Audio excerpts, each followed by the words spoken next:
today's episode, we will be exploring the question, how do you love yourself and become the person you are meant to be? My guest today, Christy Maxey, has spent the better part of 20 years exploring this idea of self-love and learning to love yourself. She is an expert in speaking the language of self-love. This is vital in today's fast-paced, ever-changing world where it seems that stress, anxiety, and depression are becoming more and more the norm. And all of this, somewhere along the way, we have forgotten or perhaps never even learned the language of self love. If we want to move away from these states of anxiety, depression, stress, and especially fear, this requires us sitting down with ourselves and learning to talk the language of self love. We will explore exactly what the language of self love is in today's episode, how you can learn to speak it, and how you can begin to take the time necessary for yourself so that you can move beyond the states of fear, anxiety, stress, and depression. Christy is a personal development life coach and is on a mission to spread the valuable information of the power of true self love. She is the author of The Max Method, How to Love Yourself and Become Who You Are Meant to Be, and co author of The Mindful Dating Journal. Both are available on Amazon. Welcome again, everyone. Another episode of the Be Well, Be Safe, Be Happy, Eat Ice Cream podcast. I'm so excited today. Today we have Christy coming to us from Arizona.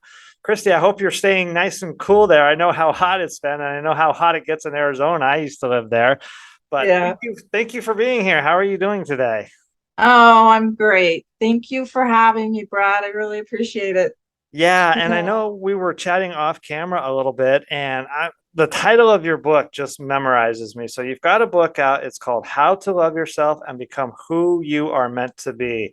I literally feel like I was called to this episode here today, even though I love all my episodes, because that's what my life is about moving forward.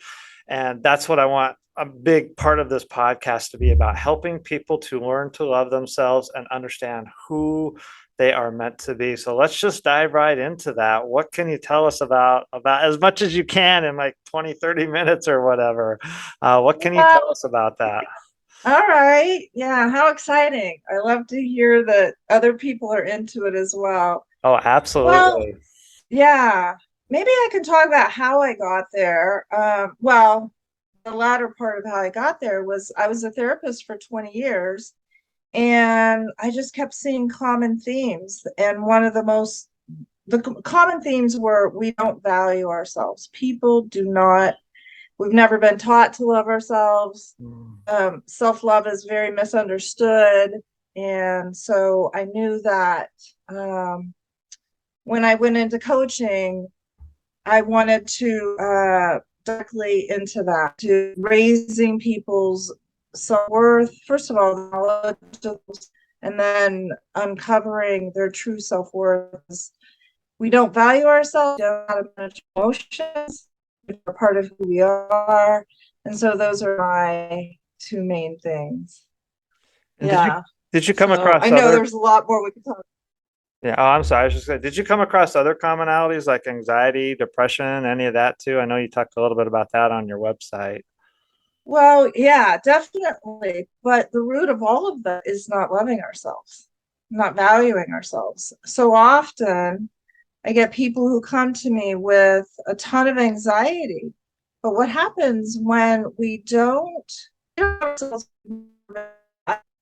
and we also don't love ourselves because we have all this unresolved baggage, all this unresolved emotions, and it will come out sideways. It will come out like anxiety or depression or anger or whatever. So it really is at the root of all of that. I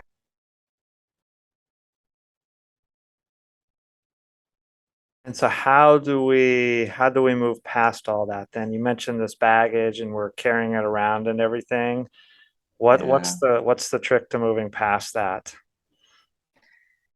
Well, the other thing that I there help. And one of them, and the most important, and the starting point is learning to be more mindful, learning to be okay with what is, where you're at. And so we're aware that we're anxious, we're aware that we're unhappy. So mindfulness is one step further. It's awareness with acceptance. So a lot of the first part of this work is learning how to become more accepting of what is, because we have resistance to what is. It's uncomfortable. We judge it. We're resistant to it. We avoid it. We self-medicate it. And so the first part is looking at, okay, where am I at right now? And being okay with that. I've got anxiety, all right, I feel like I'm never good enough, and just being with what is first. Because with self-compassion, because self-compassion is so healing. Does that make sense?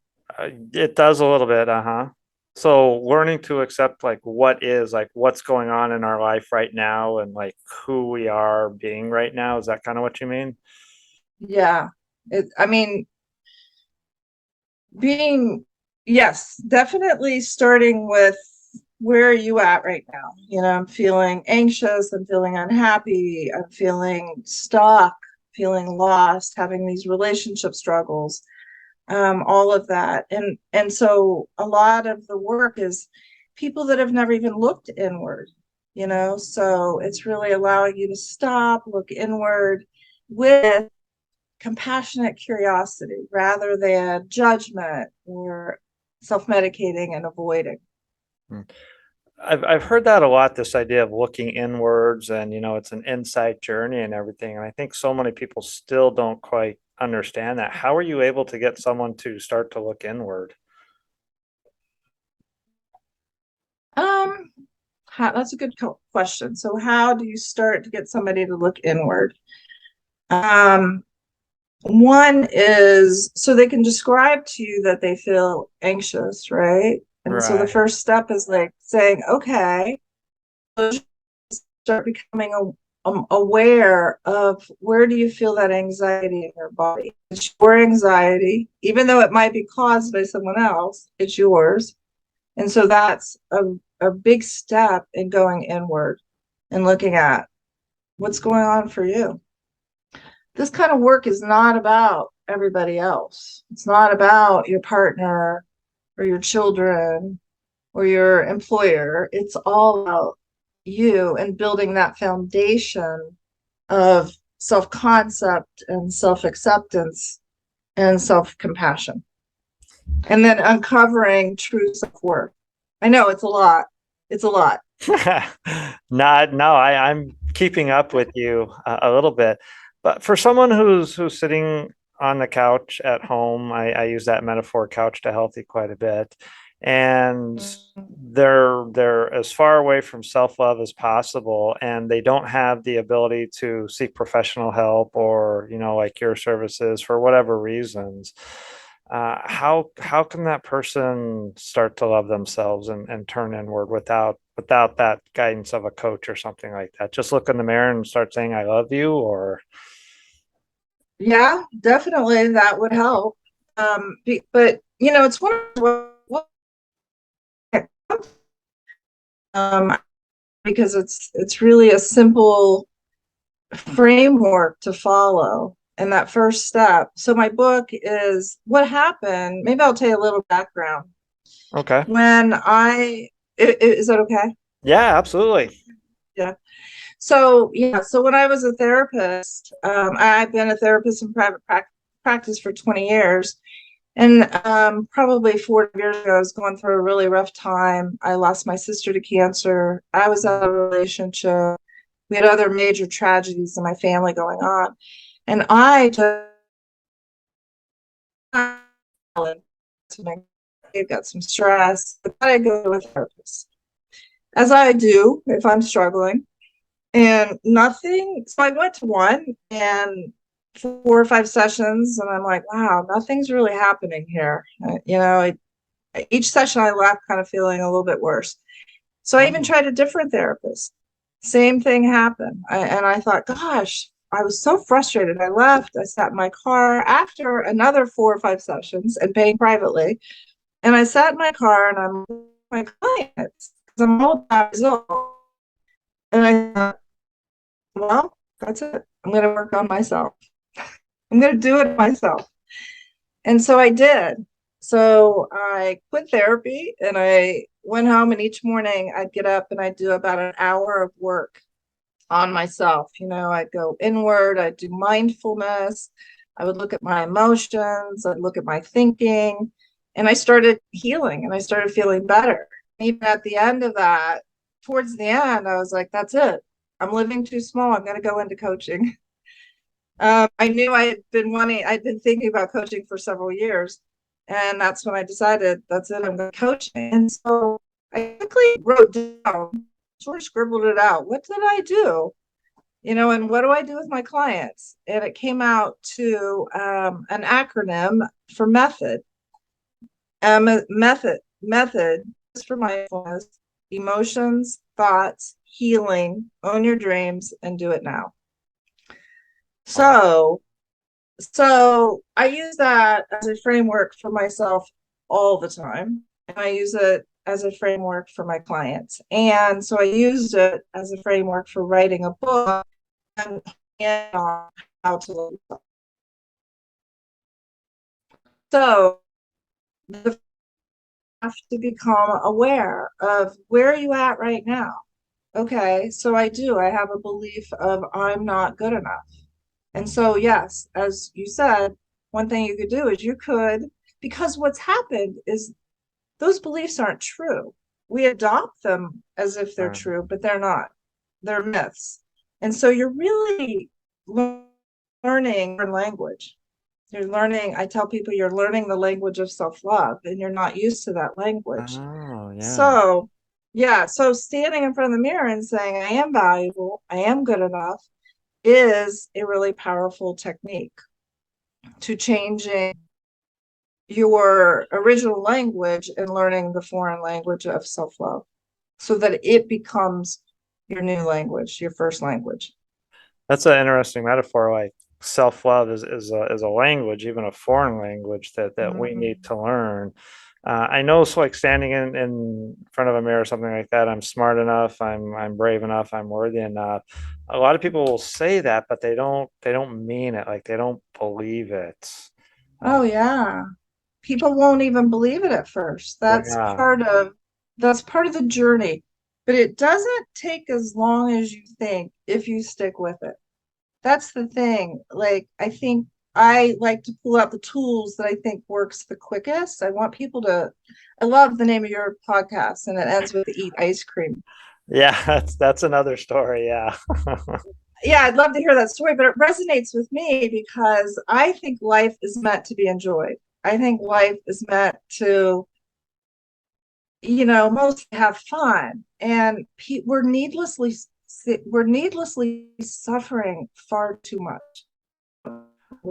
Of self-love. Yeah, I saw that in some of your information. You use that word suffering a lot, and I'm studying a class on Buddhism now, and that's one of the precepts of Buddhism is this idea of suffering, and there's a lot of suffering. And in our culture now, well, I guess maybe around the world, it comes in the form of what we've been talking about: anxiety, depression, lack of self-worth, and things like that. When you were waking up every morning and doing the first hour of inner work, was there specific techniques you were using, or what? Can you dive into that and be a little more specific? What was that inner work you were doing on yourself in the mornings?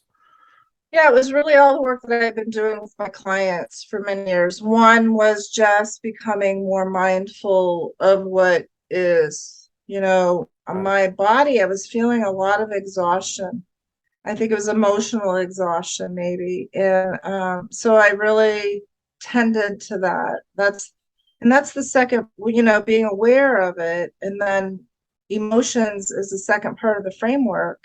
And that is, there's all kinds of things that I did with that and that I do with my clients. And so, okay, so mindful, able to label it. what would I call it? Is it anxiety or stress or anger or whatever? Right. Where is the sensation in my body? And then using compassion with your breath or guided visualization. I do a lot of guided visualization. Imagine your anxiety sitting right in front of you and invite it in. So inviting it in with tenderness, compassion, honoring it. Because you said something, oh, I can't remember what you said, but oh yeah, we're suffering because we don't know how to change it and we resist what is because it's natural. This feels crappy. I want to resist it. Yeah. You know? So if we learn a different language, then we can invite it in and tend to it. And did this make you, not to sound cheesy or anything, but happier, more fulfilled, greater peace in your life doing this inner work? Yeah, I mean, I think that suffering is a part of life, but what doesn't have to be is the length of suffering that we do. So I was suffering, yes.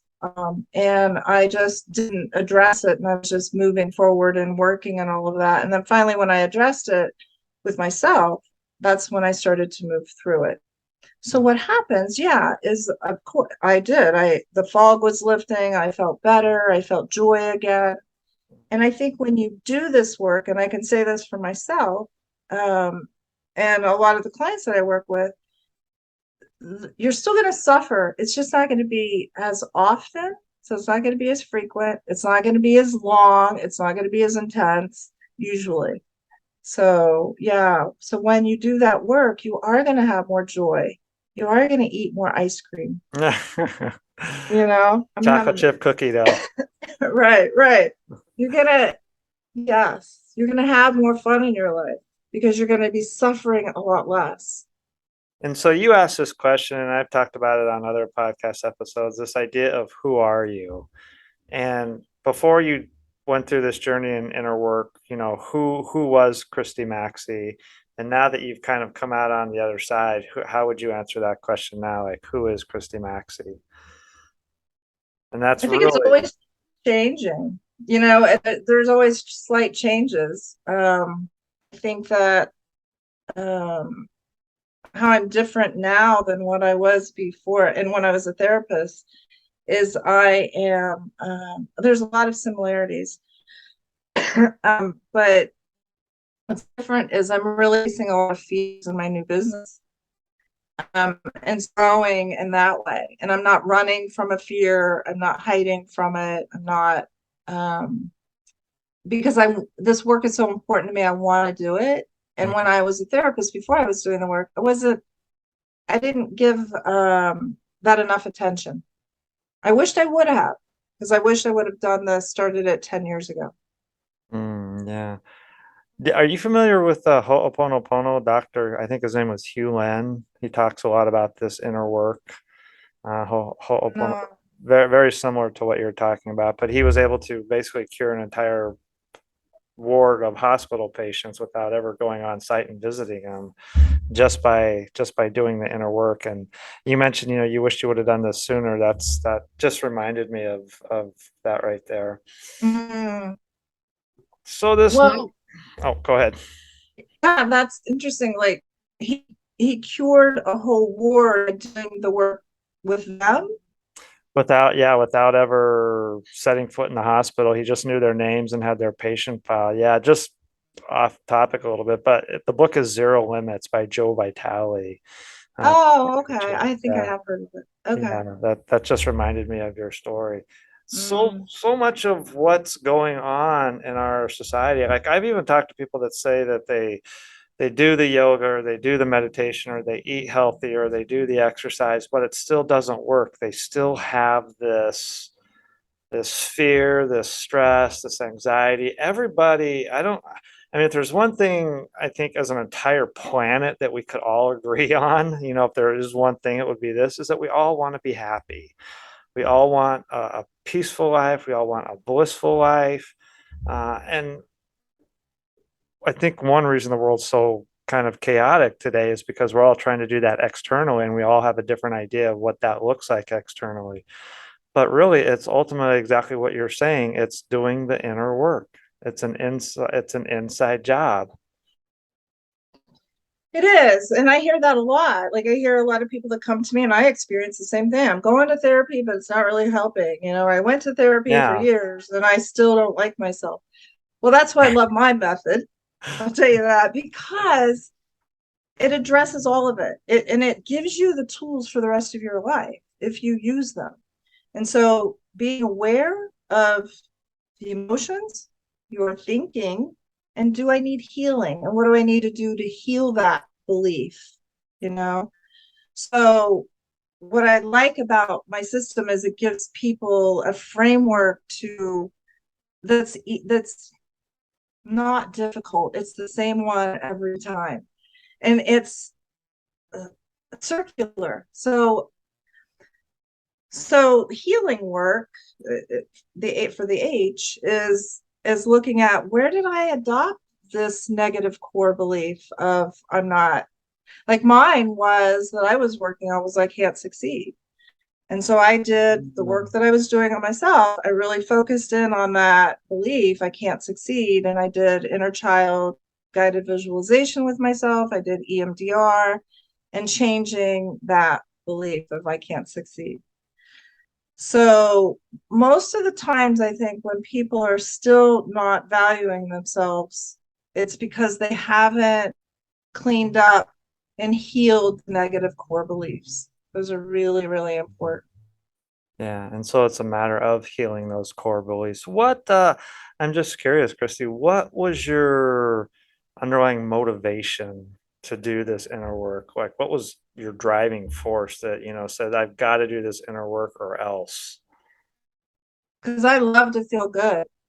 Okay. Makes sense. And I was feeling really bad. And, I was still working, I was functioning, but I knew inside I felt a little stuck. I had some anxiety. I think I had some insomnia. I was really tired a lot. Mm. And so I knew that like I was fragmented. One thing about the work is you look at the different parts of yourself, like, my grief from losing my sister or out of the relationship. Like there's different parts to that.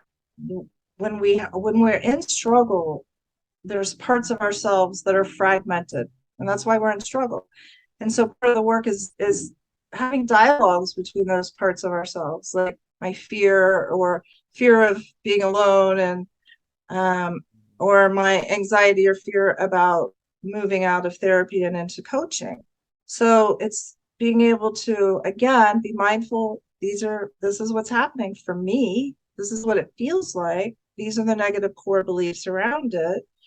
And how can I be with this and heal it in a very compassionate way so that I find more wisdom within myself about what's going on, and then I feel more integrated instead of fragmented. Okay, let me ask you this. You're using the word heal. What exactly do you mean by that? Heal, like you have a disease and now you don't, or?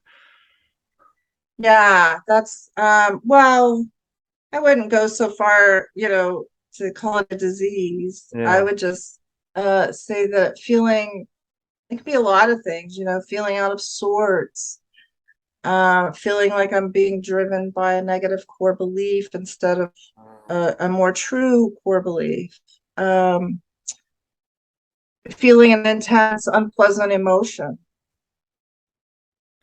And You so know, it's you've learned the language of self-love for yourself as opposed to before doing the inner work, it was more of the language of what would you say, like self-defeating maybe, or something like that. Yeah, I mean, I've always done inner work. I mean, I was lucky enough to do Gestalt training early on in my career, which was phenomenal. I was 8 years old and knew I wanted to do this work. So I've always been one to look inward and do work and do therapy that has been really helpful sometimes. Um, but yes, until you get to know the language of self-love, most people are in, first of all, not knowing themselves. So Mm. they're living on what I call autopilot. Yeah. And so they don't know themselves. They're have strong, harsh inner critics, self-doubt, Yeah. a lot of that. So yeah, Mm. that's why this work is so important. I mean, who doesn't want to feel better about who they are? Well, that's why I said, yeah, the one thing we could probably all agree on is that we want to have peace and joy and happiness. And it's not something external, it's something internal. How does the average person go about this, Christy, that is, working 100 hours a week and driving long distances in traffic and so much of what I try to do is to get someone to prioritize their health, themselves, their spiritual health now, their mental health, physical health. And a lot of people know that, but they're still, I don't want to say blowing it off, but they're just still not giving themselves the time, the attention, or the love.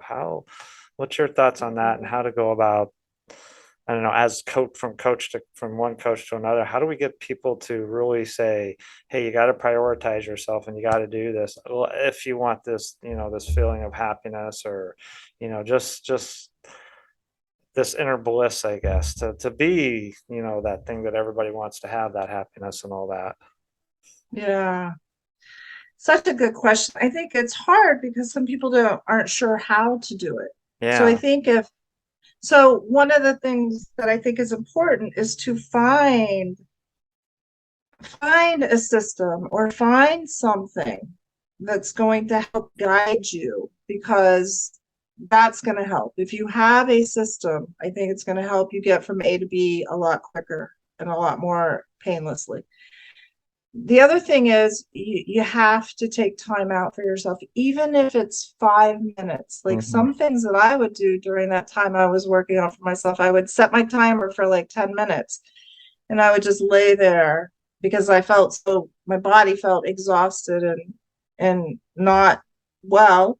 And I would just focus on breathing in and breathing out, breathing in health and compassion and comfort, and breathing out negativity. And Mhm. I would do that for 5 to 10 minutes. And you start seeing a difference. But I think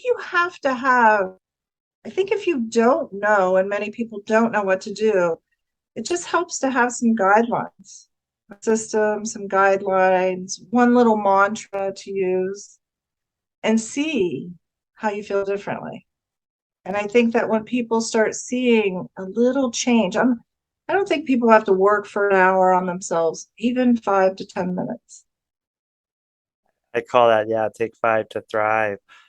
Christy, you said a lot of good stuff here today. Is there anything else that you would like to say that you haven't said already? Um, wow. No, one thing is I feel very excited about what's happening out in the world because I think that it's becoming more mainstream, we've got a long way to go for sure. Mm. But because of social media and because I think the coaching world is growing, that it's finally there's another entity out there that just isn't mental health. There's another entity that's helping people learn how to be emotionally well, to be mentally well, to be happier. Yeah. Yeah, So unfortunately, keep looking. Look for the person out there that is going to help you, whether it be their book or their podcast or coaching if you can afford that. yeah, unfortunately, the world today is becoming much more aware of this, the mental health issues, the spirit. Well, for a long time, I was only aware of physical health. I had no clue about mental health or spiritual health, but it's a total Oh wow. package. Yeah, it's a total package, and more people are taking note of the mindfulness, but obviously, there's still a lot more people that need what we've been talking about today. Hence, we do this podcast and everything like this. Christy, I Yeah. know you are a coach. If someone wants to reach out to you, how can they reach out to you? And just real quick, the name of your book, or you've got more than one book out? Tell us about that real quick. So yeah, the second book was a colleague reached out to me and asked if I would co-author it with her. It's called the Mindful Dating Journal. So she had this idea about she had gone through some things with dating, and so she wanted to create a dating journal And so she asked me to collaborate. And because it's all about dating while valuing yourself rather than losing yourself. Yeah. So anyway, so that's the other book. They're both on Amazon. My first book is The Max Method, How to Love Yourself and Become Who You're Meant to Be. And they are both on Amazon. And then they can reach me at my website at maxmethod.com, and it's MAXX method, or christymaxey.com. Oh, okay. You have two websites. Okay. Well, they all go to the same one. Yep. Oh, okay. Yeah. Okay. Such a powerful message, that this idea that, you know, we've got to do the inner work. That's just what it is. And it is possible. Like you said, you don't have to sit down for an hour. You can do 5 minutes here or 5 minutes there. Just start off with some simple breathing. And if you're still struggling, anyone listening, if you are struggling with the anxiety or the depression, or, you know, this fear of self-loathe instead of self-love, it's a lot of beliefs and stories that is going on within you, that need to be cleared up and can be cleared up and can be dealt with. So, Christy, obviously, Yes.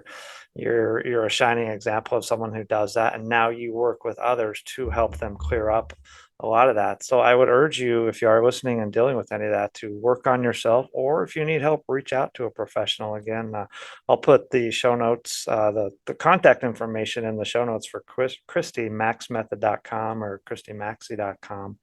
Christy, it's been a true pleasure having you here today. I really appreciate it. Thank you very, very Thank much. you. Yeah. Thank you so much Yeah. for having me. Yeah, oh, absolutely. Absolutely. And for anyone listening, again, I always appreciate you. This podcast would not be here without you, the listener. I always ask at the end of every episode, if you do like what you've heard, this is some important information we need to get out. Please share this message, share it with your friends, share it with your family, share the Be Well, Be Safe, Be Happy, Eat Ice Cream podcast. Leave me a 5-star review wherever you do listen to your podcast. I would definitely appreciate that as well. And as I always say at the end of every episode, until we meet again, this is Coach Brad saying, be well, be safe, be happy, eat ice cream. Take care, everyone. We'll see you next time.